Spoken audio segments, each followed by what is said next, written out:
பிதாவை நாங்கள் நன்றி செலுத்துகிறோம்.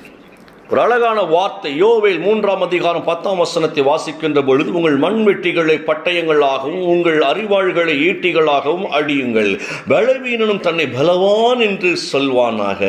உங்கள் கலப்பை கொள்ளுவை போர்வாளாக அடித்துக் கொள்ளுங்கள், கதிரறுக்கும் அரிவாள்களை ஈட்டிகளாக வடித்துக் கொள்ளுங்கள், வலுவற்றவனும் நான் ஒரு போர் வீரன் என்று சொல்லிக் கொள்ளட்டும் என்று ஆண்டுடைய வார்த்தை ரொம்ப அழகாய் சொல்லுகிறது. கத்து உங்களை என்னை பார்த்து சொல்லுகிற காரியம் என்ன தெரியுமா? நீ பலவீன் என்று சொல்லாதபடிக்கு நீ பலவான் என்று சொல்லிக் கொண்டிரு. எவ்வளவு பெரிய வார்த்தை பாருங்களேன். உன்னுடைய வாழ்க்கையில நான் அதிசயங்களை காணப்படுகிற தேவனாய் இருக்கிறபடியினால நீ என்னை மகிமைப்படுத்தும்படியாக, என்னை உயர்த்தும்படியாக உன்னை பலவீனன் என்று சொல்லாதபடிக்கு பலவான் என்று சொல். இது சாதாரண வார்த்தை அல்லங்க. கர்த்தர் நம்முடைய பலனாய் இருக்கிறார். அவரே நம்முடைய பலனும் கோட்டையுமாய் இருக்கிறபடியினால ஆண்டவர் நம்மை கற்றுக்கொண்டிருக்கிற வார்த்தை இதுதான். இன்றையில் இருந்து நீங்கள் சொல்ல வேண்டிய ஒரு காரியம் என்ன தெரியுமா? ஐயோ, நீங்கள் பலவீனர்கள் அல்ல, பலவான்கள் என்று சொல்ல பழகிக் கொள்ளுங்கள். வியாதி நம்முடைய சரீரத்தில் இருக்கு அப்படின்னா வியாதியஸ்தன் என்று சொல்லாதபடிக்கு, ஓ நான் சுகமாய் என் தேவனுடைய கரத்திலிருந்து அற்புதமாய் இருக்கிறேன், சுகமாய் இருக்கிறேன் என்று சொல்லி சொல்லி சொல்லி சொல்லி உங்க வாழ்வை நீங்கள் உயர்த்தி கொண்டிருங்கள். இதை ஆண்டவர் நமக்கு கற்றுக் கொடுக்கிறாருங்க. இது எந்த மனுஷன் சொல்லிக் கொடுக்கிற வார்த்தை அல்ல. நல்ல கவனிங்கள். வலுவற்றவன் எப்படி சொல்ல வேண்டுமா? நான் ஒரு போர் வீரன் என்று சொல்ல வேண்டுமா? நான் ஒரு போர் வீரன். சத்துருவை ஜெயிக்கிற வல்லமை என்னிடத்தில் இருக்கிறது. வியாதியை ஜெயிக்கிற வல்லமை என்னிடத்தில் இருக்கிறது. ஓ தரித்திரத்தை ஜெயிக்கிற வல்லமை என்னிடத்தில் இருக்கிறது. கர்த்தர் எனக்காய் யாவையும் செய்து எனக்குள் இருந்து அற்புதங்கள் செய்கிற ஆண்டவர் என்னோடு கூட இருக்கிறபடினாலே என் தேவனுடைய பலத்தோடு கூட எதையும் செய்ய எனக்கு பலன் உண்டு. நீங்க சொல்லுங்க, எதையும் செய்ய எனக்கு பலன் உண்டு. ரீபாதா அல்லாஹ் அந்தரபு. ஒரு அழகான சத்தியத்தை ஆண்டவர் காலில் பேசினாருங்க. சோர்ந்து போய் விடாதீர்கள். உலகம் ஆயிரம் காரியங்களுக்கு முன்பதாக வைத்து நீ இப்படித்தான் இருக்கிற என்று சொன்னாலும் கூட இல்லை இல்லை இல்லை, நான் பலவீனன் இல்லை, நான் பலவான், கர்த்தருடைய நாமத்தினாலே நான் விசுவாசிக்கிறேன் என்று சொல்லுங்க. நம்ம சாதாரண தேவன் டிசைன் பண்ணவில்லை. இந்த உலகத்தை ஜெயிக்கும்படியாய், உலகத்திற்கு சாத்தானின் கிரிகளை அழிக்கும்படியாய் கர்த்தர் தமது பலத்தினாலே நம்மை அவர் டிசைன் பண்ணி இருக்கிறார். கர்த்தர் தம்முடைய வல்லமையினால நம்ம டிசைன் பண்ணி இருக்கிறார். நமக்குள் இருந்தவர் செயல்படுகிறவராய் இருக்கிறபடினால எனக்கு அருமையான தேவ பிள்ளையே, நீங்கள் பலவீனர்கள் அல்ல, பலவீனர்கள் அல்ல, நீங்கள் பலவான்கள், பலவான்கள், பலவான்கள்.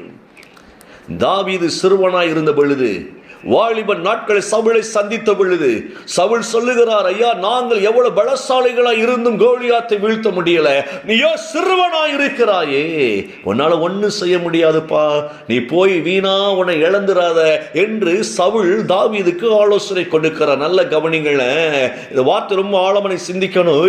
இன்னைக்கு உங்களை பார்த்து இந்த உலகம் ஆலோசனை கொடுக்க, உன்னால ஜெயிக்க முடியாது, உன் வாழ்க்கை முடிஞ்சிச்சு, ஏன் போட்டு போராடி கொண்டிருக்கிற, இந்த உலகம் காமிக்கும், அவ்வளவுதான், நீ அப்படியே அமைதியா இருந்துரு, எதுக்கு போட்டுக்கிட்டு இந்த காரியத்தை செய்து கொண்டிருக்கிற, எதுக்கு முயற்சி எடுத்துக் கொண்டிருக்கிற, நீ ஒன்னு சாதிக்க முடியும் என்று உலகம் உங்களை பார்த்து ரொம்ப அப்படி அற்பமாய் பேச, இல்லை என்றால் உங்களுக்கு ஆலோசனை கொடுக்கும்.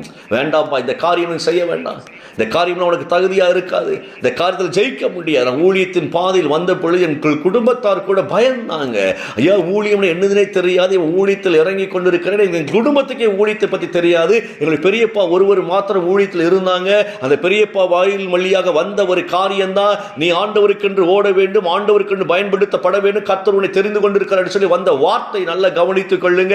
நான் அரிசி கடை வைத்திருக்கும் பொழுது அரிசி கடை ஜெபிக்க வந்த பெரியப்பா சொன்ன வார்த்தை, கடையை மூடி விடுவாய், நீ இப்பொழுது தேவனுக்கு உன்னை அர்ப்பணி என்று சொன்ன பொழுது நான் பெரியப்பாவை கேலியாக பார்த்தேன், கேலியாக சிரிச்சேன். நானே போங்க பெரியப்பா, ஆண்டவராவது என்னதாவது நீங்க வந்து கடையை ஆசீர்வதி ஜெபம் பண்ணுங்க அப்படின்னா நீங்க ஊழியத்தை குறித்து பேசிக்கொண்டு, இல்லப்பா நீனா இறங்கினால் கர்த்தர் உன்னை தெளிவாய் பயன்படுத்துவாய், இல்லை என்றால் கர்த்தர் உன்னை பயன்படுத்துவதற்கு அவர் கண்டிப்பாக உன்னை வெளியே கொண்டு வருவார். நீனா இறங்கிட சமாதானமா வந்துருவ, அவர் கொண்டு வருகிற போது எல்லாத்தையும் இழந்து வருவாய். இந்த வார்த்தை எனக்கு பெரியப்பா சொன்ன வார்த்தை. அவ பெரியப்பாட்ட சொன்ன, ஜோக்கடிக்காதீங்க பெரியப்பா, இதெல்லாம் நடக்கிற காரியம், ஊழியம் என்னதுன்னே தெரியாது, இல்லை இல்லை கர்த்தர் உன்னை பயன்படுத்துவார். அவன் தைரியமா சொல்லி பெரியப்பா 3 மாசத்துல இறந்துட்டாங்க. அந்த வார்த்தையை சொல்லிட்டு போனவங்க படுத்து அப்படியே இறந்துட்டாங்க. பாருங்களேன், கர்த்தர் எனக்காய் அவருடைய அனுப்பி, அந்த நாட்களுக்கு புரியலை, ஏன்னா அந்த நாட்களுக்கு வசனம் தெரியாது, வார்த்தை தெரியாது, ஒன்றும் தெரியாது. நானே ஊழியக்காரருக்கு விரோதமாக இருந்தேன், குருக்களுக்கு விரோதமாக இருந்தேன், சர்ச்சுக்கு விரோதமாக இருந்தேன், பயங்கரமான கேள்வி செய்து கொண்டு பயங்கரமான ஒரு மனுஷனாக இருந்த என்கிட்ட வந்துகிட்டு நீ தான் அடுத்த ஊழியன் என்று சொல்லுகிற பொழுது, ஊழியன் என்று சொல்லுகிற பொழுது, நம்முடைய குடும்பத்தில் கர்த்தரை தெரிந்து கொண்டிருக்கிறார் சொல்லுகிற பொழுது எனக்கு விளையாட்டா தெரிந்தது. கடைசியில் நான் தேவனை கீழ்ப்படியாமல் ஓடின ஆனால் கர்த்தர் கீழ்ப்படியும்படியா என்னை பிரித்தெடுத்து இன்றைக்கு இந்த காரியத்தை செய்ய வைத்திருக்கிறார் என்றால் அது தேவனுடைய கிருபை. நான் சொல்றேன், ஒருவேளை உங்களுக்கு நிறைய ஆலோசனை வந்திருக்கிற நல்ல ஆலோசனைகளை நீங்கள் அவாய்ட் பண்ணி இருப்பீங்க. தேவையில்லாத ஆலோசனைகளை உள்ள வாங்கி வச்சுட்டு பயந்து கொண்டு இருப்பீங்க. நீங்க இந்த வார்த்தை நல்லா கவனித்துக் கொள்ளுங்க, சரியா?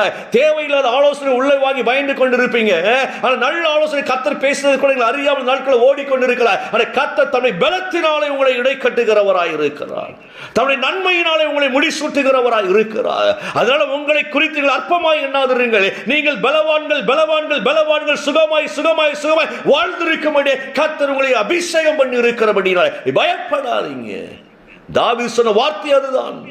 சிங்கத்தையும் கரடியும் அடித்துக் கொன்ற எனக்கு இந்த கோலியாத் ஏமாத்திரம், கர்த்தர் என்னோடு கூட இருக்கிறபடினாலே கர்த்தருடைய பலத்தினாலே நான் கோலியாத்தை எதிர்கொள்ளுகிறேன்.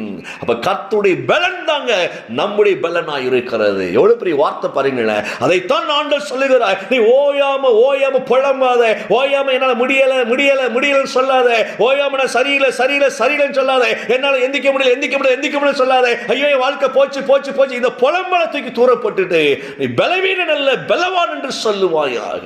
இன்னைக்கு தீர்மானம் பண்ணுங்க. யார் என்ன நெகட்டிவான காரியத்தை உங்க முன்னால் சொன்னாலும் என் கர்த்தருக்குள் நான் பலவானாய் பலவானாய் பலவானாய் இருக்கும்படியாய் என் ஆண்டவரை அழைத்திருக்கிறபடியால் நான் ஜெயம் எடுப்பேன், நான் ஜெயம் எடுப்பேன், ஜெயம் எடுப்பேன். அவ்வளவுதாங்க. கண்களை மூடி ஆண்டவரை ஒப்புக்கொள்ளுங்க. பிதாவே, எங்கள் பிள்ளைகளை ஆசீர்வதிக்கிறேன் ஐயா. பெரிய காரியங்களை செய்வீராக. பலவீனனும் பலவான் என்று சொல்லும்படியா எங்களை அழைத்த எங்கள் ஆண்டவர் உடைய பலத்தினால் இடை கட்டுவதற்காய் ஸ்தோத்திரம். இணைந்திருக்கிற யாவர் மேலும் உடைய ஆசீர்வாதங்களை பேசுகிறேன். இயேசுவின் நாமத்தில் ஜெபிக்கிறேன் நல்ல பிதாவே. ஆமென், ஆமென்.